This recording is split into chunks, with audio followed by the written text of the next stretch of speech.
Euradio présente Les éclaireurs du voyage. 3 minutes d'évasion en Europe et dans le monde, Fabien Hay. Bonjour Fabien Hay. Bonjour Laurence. Vous êtes cofondateur de l'agence Les éclaireurs du voyage et aujourd'hui vous nous emmenez à Naples. Et Sato, Laurence. Aujourd'hui, direction le sud de l'Italie pour découvrir Napoli, l'une des villes les plus fascinantes et authentiques du pays. Alors quelle est l'histoire de Naples ? Alors, Naples est l'une des plus anciennes villes d'Europe, fondée par les Grecs au 8e siècle avant Jésus-Christ. Elle est ensuite passée sous domination romaine, puis espagnole, autrichienne et enfin italienne, ce qui lui a donné un incroyable mélange de culture et d'influence. Alors c'est une ville qui a connu aussi des périodes difficiles, des moments fastueux mais aussi des périodes plus difficiles, souvent liées à sa situation géographique au pied du Vésuve. Ce volcan toujours actif qui domine la baie de Naples et qui a enseveli Herculanum et Pompéi en 79 à peu près après Jésus-Christ. Alors petite anecdote d'ailleurs sur Pompéi, les archéologues ont retrouvé des graffitis sur les murs des maisons et des rues. On a retrouvé des déclarations d'amour, des blagues mais aussi des insultes ou des petites annonces du style « Lucius a passé une super soirée ici » ou encore « Je déteste le boulanger du coin ». Que peut-on voir à Naples, Fabien Hay ? Alors Naples, c'est une vraie claque visuelle et sensorielle. C'est une ville brute, vivante, bruyante, mais terriblement attachante. Je conseille de commencer par flâner dans le centre historique, alors qui est entièrement classé au patrimoine mondial de l'UNESCO, avec ses fameuses ruelles étroites, son linge suspendu au balcon et ses églises baroques à chaque coin de rue.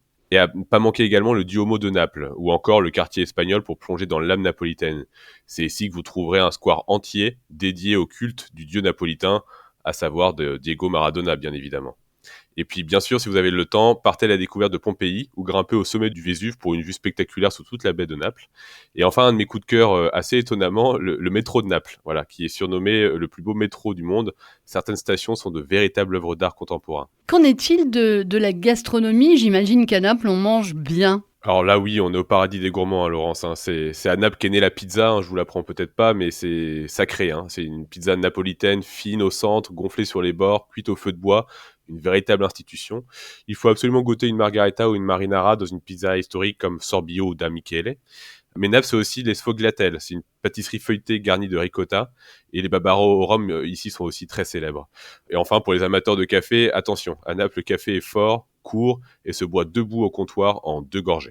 Est-ce qu'il y a des espaces naturels autour de Naples, Fabien ? Alors oui, Naples a un cadre naturel exceptionnel. La baie de Naples est sublime, surtout vue depuis les hauteurs de la colline du Vomero ou encore du château de Sant'Elmo.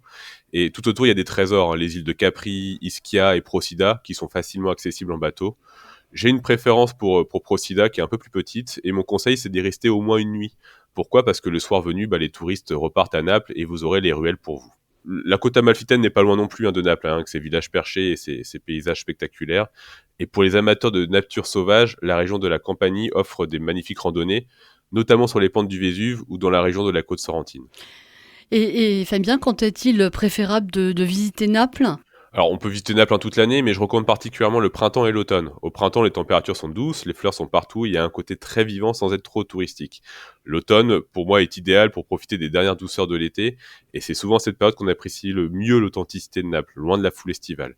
Et puis un dernier conseil, prenez le temps de vous perdre dans ces ruelles, de discuter avec les Napolitains. C'est une ville qui ne se visite pas seulement avec les yeux, mais aussi avec le cœur. Merci beaucoup Fabien Hay. Je rappelle que vous êtes le cofondateur de l'agence Les éclaireurs du voyage. Grazie mille, merci, à la semaine prochaine Laurence. Euradio vous a présenté Les éclaireurs du voyage. À retrouver sur les sites web et réseaux sociaux d'Euradio.